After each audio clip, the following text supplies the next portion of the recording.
प्रितेश हा लहानपणापासून जो आहे तो आप्पासाहेबांच्याच कंटिन्यू अंगावर राहिला लहानपणापासून.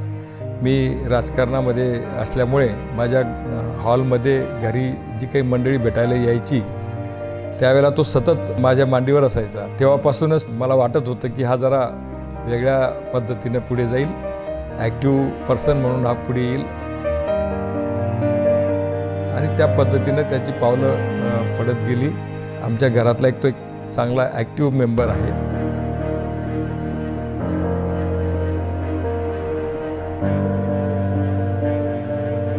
येस, आम्ही पॉलिटिकल फॅमिलीतनं बिझनेस फॅमिली आहे. या सगळ्यातनं बाहेर येते एक दिवशी असंच आम्ही बसलेलो आणि विषय निघाला की अरे प्रितेशचं आता लग्न करायचं आहे आणि ठरवूया का. आय वॉज जस्ट 24 म्हणलं 25च्या वयात इतक्या लवकर लग्न. आणि वापस म्हटले की नाही, राईट एजमध्ये केलं पाहिजे so that family grows properly. It has been a Devkar tradition. इतक्या कमी वयात करणारा मी पहिलाच.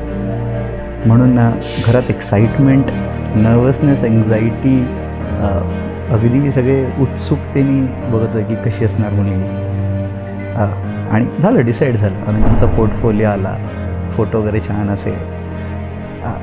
आम्ही गेलो धुळ्याला, सगळं ठरलं, बघायला गेलो आणि त्या अशा हळूच नाजूकतेने अशा चालत येत आहेत. आम्ही एकमेकाकडे बघतो आहे की okay, she is the one, okay he is the one.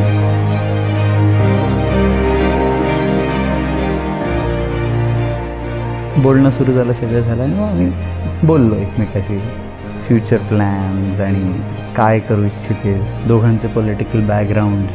So खूप सगळे रेस्ट्रिक्शन्समधनं कसं जाता येईल पुढे. आणि मग आमचे थॉट्स मिळाले. आय थॉट येस की क्लिक होतं कुठेतरी माणसाला, आतमधनं ती फील येते. सो आतमध्ये वाटत होतं की yes, she is the one.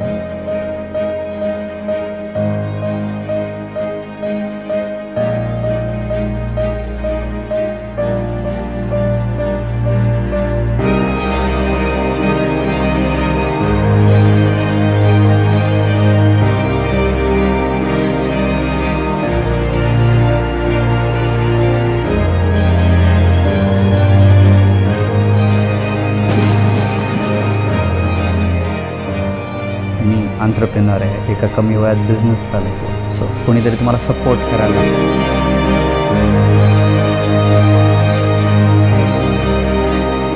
आणि ही परफेक्ट व्यक्ती आहे माझ्या आयुष्यात आहे. प्रेम तर नो डाऊट वयासोबत जे वाढणार आहेच भरपूर जास्त. बट आता ती एक्साइटमेंट आहे की पुढे अजून काय, नवीन काय.